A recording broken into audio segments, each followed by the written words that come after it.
Right now, just outside the Strait of Hormuz, 150 oil tankers are anchored, burning fuel, and going absolutely nowhere. Every single day those ships stay parked, the global economy loses an estimated $1 billion. The combat phase is over. Negotiators in Islamabad signed the paperwork and declared a ceasefire on April 12th. The political war is officially finished, but the corridor remains completely closed. Reopening it relies entirely on 2 U.S. Navy guided missile destroyers, crawling through the water at exactly 3 knots. A signed piece of paper cannot move physical objects on the seafloor. The political equation is solved, but until those 2 ships finish their work, 20% of the world's crude oil stays right where it is. The problem started with how the weapons entered the water. Instead of using dedicated ships to lay a deliberate, recorded grid, the IRGC used small, high-speed attack boats to scatter naval mines across the strait as fast as possible. In the rush to drop their payloads before U.S. forces could intercept them, Iranian crews bypassed standard protocol.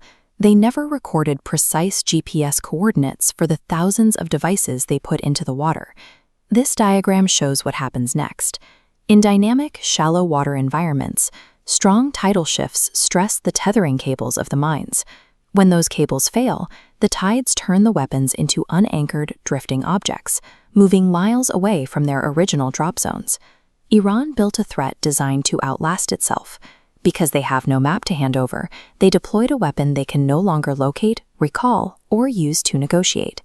The specific device keeping those tankers anchored is the Maham 7, a shallow water bottom influence mine.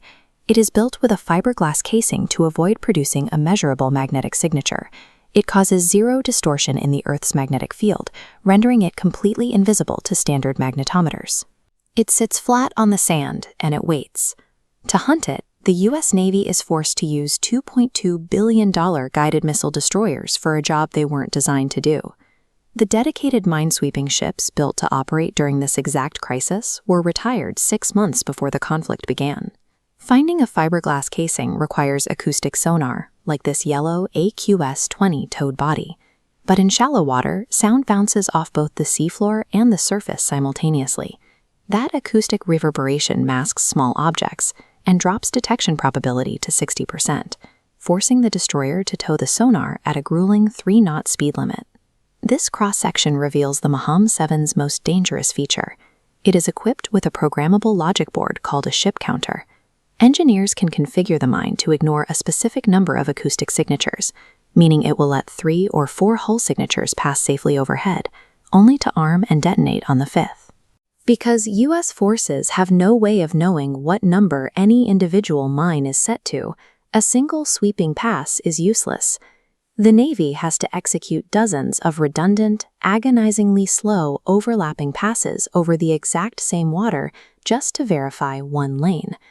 This is a brutal math problem, dictated entirely by acoustic limitations and logic boards.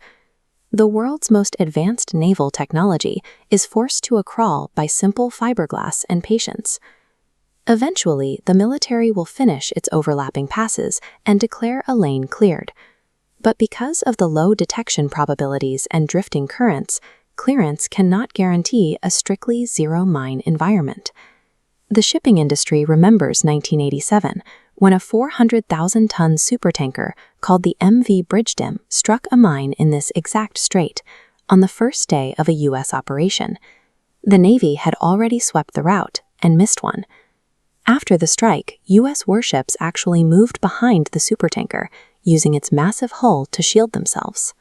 The true arbiter of the crisis is the global maritime insurance market.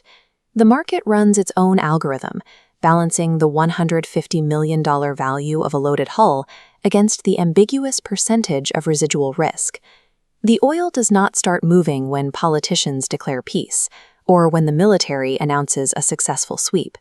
It moves only when a commercial tanker captain and an insurance underwriter look at the math and trust the clearance. The Iranian attack boats achieved their goal of putting steel in the water fast, but their chaotic execution birthed a weapon that outlasted the conflict itself. The political ceasefire is signed, but down in the deep, those fiberglass logic boards are still fighting exactly as designed.